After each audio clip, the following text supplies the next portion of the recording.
Ask 100 people to define beauty, and you'll get 100 different answers. Most people retreat from the challenge of the question, confident that they know beauty when they see it, choosing to describe it rather than define it. But when really pressed on the question, descriptions of physical appearance begin to fall away.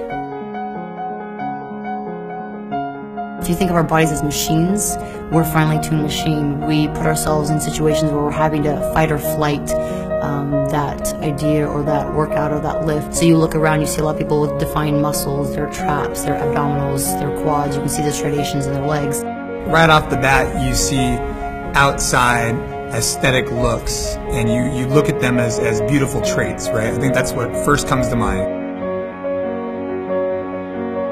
I love the way that CrossFitters look because it's just so real. Yeah, that's beauty in a sense, but at the same time there's that confidence between them where maybe they've gone through a personal struggle or they've found something where this is what helps them define themselves as an individual. I think what differentiates the beauty from the outside to the inside is the heart and the perseverance that each CrossFit athlete shows through each one of these workouts. For me, I look at it, it's like I've been able to grow and learn so much, not only physically but also emotionally, mentally, be in a position where it's like I gotta be able to keep going. So I think that's the other aspect of the beauty. It's beautiful to be fit, but I think for the most part, the way I feel is that anyone who carries themselves with confidence will be beautiful. That term beauty is very, subjective to your experiences and what you've been told and what you've been led to believe, and it's something that there's no question. Man, that's beautiful. Whether it's a waterfall, whether it's a bird flying, whether it's someone, that's just doing an air squat with, with some degree of virtuosity. And that's something that, when you watch any athlete in their apex of their career, there's never a doubt. There's you're like, well, that's awesome. It's beautiful.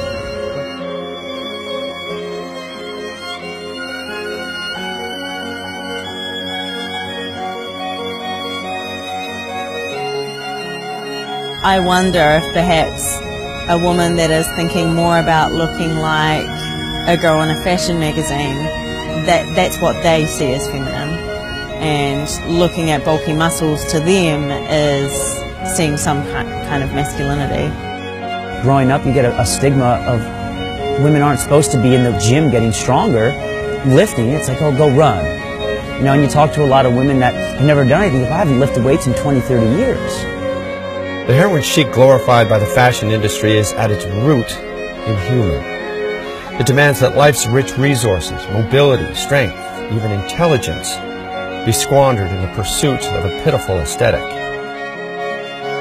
So hopefully over the years, what I can expect from my daughter is that there'll be a blend and a cultural shift from looking at just the aesthetic look to looking at how well can this person perform. There are people who spend their entire lives allowing their reflection in the mirror determine their self-esteem, submitting to a cultural judgment established decades ago.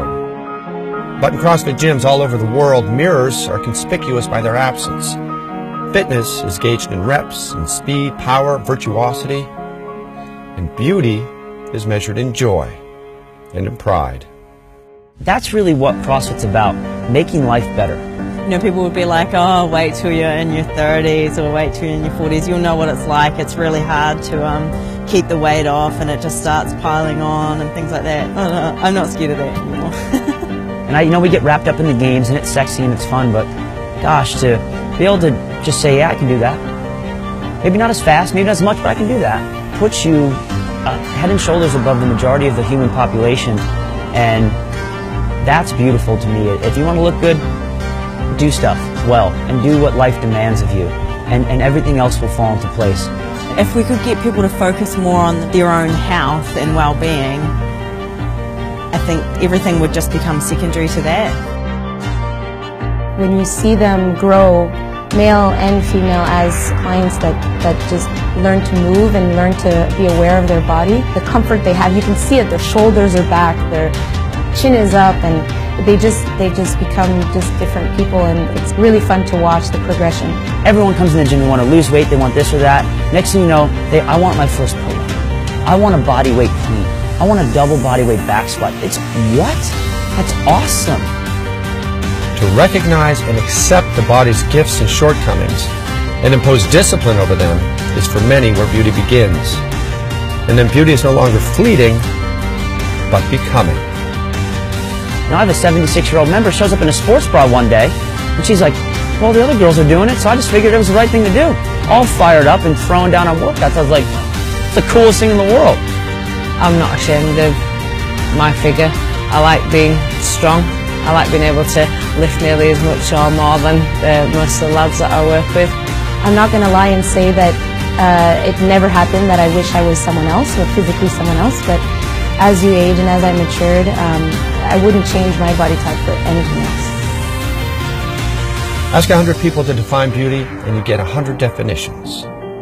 Ask 100 people at the CrossFit Games to define beauty and they answer with a gesture. Because at the CrossFit Games, beauty speaks up itself.